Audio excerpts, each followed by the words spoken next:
칼럼인데요. 남현중 아나운서 어떤 소식 준비하셨나요? 네, 두 분 혹시 재개발 섬이라고 들어보셨나요? 재개발은 아는데 섬은 섬이 재개발되고 있는 곳이 있어요? 섬은 아니고요. 예. 이 울산의 한 재개발 공사 현장 가운데 마치 외딴 섬처럼 남겨진 한 아파트가 있었습니다. 그런데 이 아파트는 재개발 대상에 포함이 되지 않은 채로 여전히 주민들이 살고 있었습니다. 이 사방이 공사 현장인 재개발 섬에 갇힌 주민들을 시청자 칼럼에서 만나고 왔습니다. 3년 전부터 아침에 자고 일어나니 집이 하나씩 무너지고 있습니다. 근데 어느 날 저희가 보니까 저희 아파트만 빼고 이 주위에 모두가 다 재개발 공사를 한다고 합니다. 문진과 소음과 성변으로 하루하루 힘들게 살고 있습니다. 저희 좀 살려주십시오.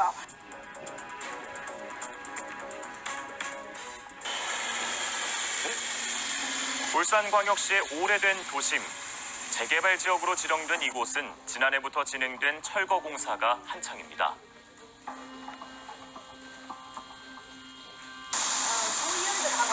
주민들이 모두 떠난 마을을 지키고 있는 유일한 거주구역.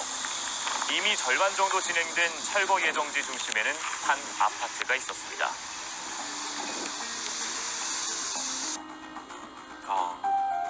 여전히 700여 명의 주민들이 살고 있는 아파트에서는 연일 불만의 목소리가 커지고 있는데요. 지역 전체에 딱 중간에서 지금 완전 고립돼가 온 사방에 철거하면서 현재 아파트 빼고 여기 다 재개발. 다 재개발, 예. 그러니까 있을 수 없는 일이죠. 이게 이렇게 해놔놓고. 우리는 완전히 죽는 거죠, 그냥. 완전 고립이지 완전. 고립돼가. 중앙에 놓인 한 동짜리 아파트를 제외하고 마을 전체가 재개발 지역으로 지정된 것입니다.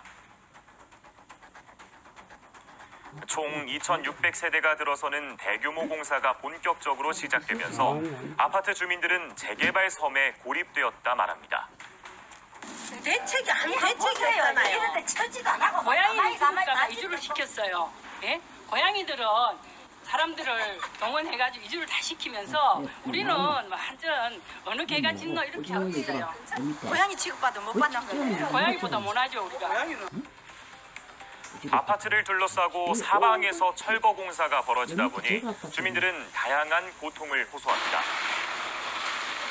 그중에서도 가장 먼저 꼽는 것은 수십 년 된 건물을 철거하며 발생하는 분진과 소음이죠.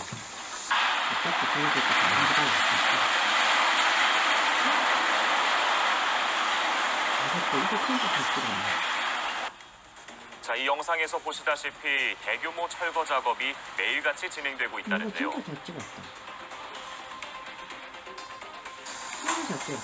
내 집 창문조차 마음대로 열 수 없는 상황.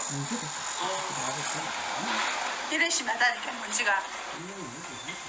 주민들이 안심할 수 있는 공간은 어디에도 없었습니다. 우리는 매일 이 먼지를 마시고 있어요. 여기 보면 초등학교도 있잖아요. 바로 옆에 여기 초등학교예요.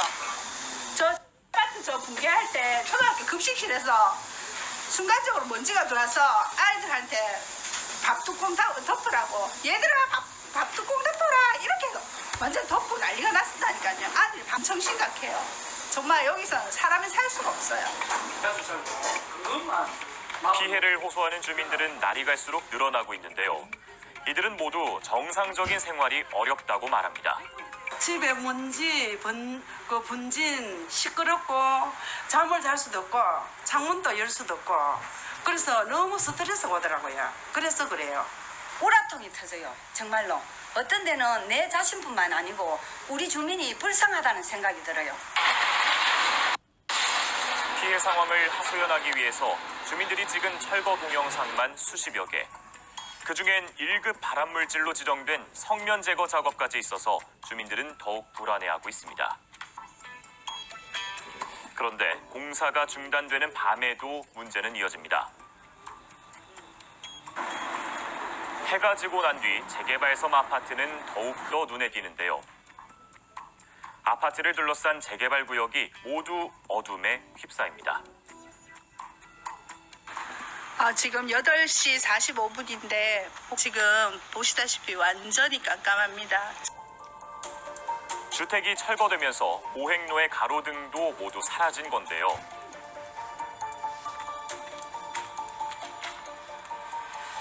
철거하다가 이렇게 이렇게 잔해물들이 이렇게 있어요. 여기. 이렇게 어둠 속에 방치된 철거 폐기물과 우범화가 우려되는 빈집들이 주민들의 안전을 위협하고 있습니다. 조심해 여기. 나 여기 붙이고 있을게. 엄마랑 오니까 덜 무서워요. 어느 정도 무서워요? 가로등도 없어서 깜깜하고 건물도 다 부서져 있어서 많이 무서워요. 재개발 공사가 시작되면서 뒤바뀐 주민들의 생활. 그런데 바뀐 것이 또 있습니다. 바로 최근에 이슈로 떠오른 아파트 진입로입니다.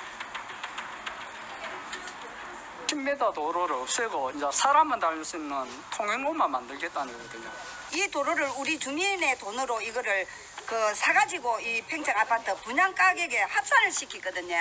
합산을 시키는데 이제 도로라 그런 거는 개인이나 소유를 못 한다 아닙니까? 그래서 중구청에다가 기부 체납을 했는데 이 도로를 갖다가 중구청에서는 조합하고 이제 이거 20년 동안 우리 앞에 도로를 사용하던 도로를 갑자기 없앤다 그러면 말이 안 된다 아닙니까? 우리 집 앞에 이 도로 없애면 우리는 전부 다 쫙 들어놓을 거예요. 분양 당시 아파트 공용 면적으로 주민들의 분양가에 포함되었던 진입로. 그런데 이 소중한 재산이었던 도로가 재개발 구역으로 바뀌자 주민들은 결국 쌓인 불만을 터뜨렸습니다. 맞아요. 울산구에가 조용한 이유도 있어요. 그러니까 중구청이 조용한 이유도 있고 경찰청. 되고 있는 부분을 보완해서 정부청에서 해결할 수 있는 부분은 해결하게 해야 되는 거 아닙니까? 안 되고 있잖아 앞에 기존에 있던 도로를 이제 푸대가 한 경우도 있었고 그러다 보니까 거기에 대해서 외도로를 지금 개설을 준비하고 있거든요. 이제 조합에서. 그리고 거기에 대해서는 이제 10월달로 10월경 이제 해서 뭐 외도로 같은 경우는 완성되는 걸로 제가 알고 있고요. 가로등 같은 경우도 더 추가로 더 해달라 말씀하셔가지고 이런 조합 측에서 그거는 지금 준비하고 있는 걸로 알고 있습니다. 이 모든 갈등의 시작은 아파트를 둘러싼 특이한 모양의 재개발 구역인데요. 중앙에 놓인 아파트는 왜 재개발 섬이 됐을까요? 제가 알기로는 이제 정비계획 안에 들어가려 해도 20년 이상 이제 생성이 된 지 20년 이상 이렇게 돼야 되고 이런 이제 내부 절차 기준이 있는데 그 기준에 미달된 걸로 제가 알고 있습니다. 연수가 7년 됐을 때 저 정비계획 사업이 실현이 됐습니다. 지금 20몇 년이 흘러가지고 저희 아파트가 지금 21년째거든요. 이제 재개발하는 시행사 측에서는 저희 아파트가 수익에 안 맞다는 거죠. 재개발 정비계획이 수립된 지 13년이 지난 지금 주민들을 위한 대책은 없는 걸까요? 도시 및 중앙형 정비법 시행령에 보면 정비구역 전체에 대해서 노불량 건축물이 어느 정도 있어야 된다 이런 건 있는데 각 개별 건물에 대해서 이거는 몇 년 됐으니까 빼고 이거는 집어넣고 이런 거는 특별한 건 없습니다.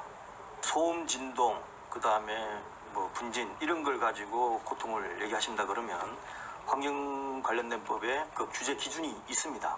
부서진 거에 대한 하자보수를 청구하면 되는 거고 나머지는 이제 정신적 위자료로 들어가거든요. 그런데 이 금액이 너무 적습니다.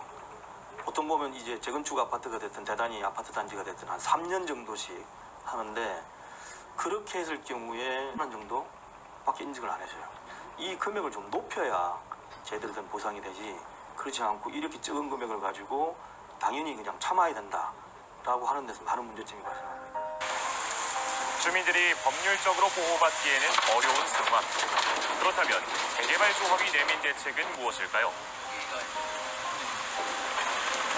주민들 사는데 불편한 거는 인정하는데 저희도 주민들이랑 대화를 안 한 건 아닙니다. 저희가 계속해서 대화를 했었고 하면은 이제 저기 대표가 또 바뀌어버리고 대화를 실컷 해놓으면 대표가 바뀌어가지고 저희한테 또 대화를 안 했다는 식으로 말을 해버리니까 저희는 성명 같은 것도 철거할 때도 인근에 다 협조하에 다 철거를 다 진행해주고 물차가 수시로 왔다 갔다 하고 저희 법적 기준에서 딱 2배를 저희가 물을 지금 사용을 하고 있고 살수를 지금 비 오는 날에도 지금 저기 한번 붙여보시면 물 비 오는 날에도 물을 계속 뿌리면서 저희는 철거 작업을 진행하고 있고 재개발조합에서는 이미 관련 법규를 준수하고 있고 주민들과의 대화 창구도 열어놨다고 말합니다.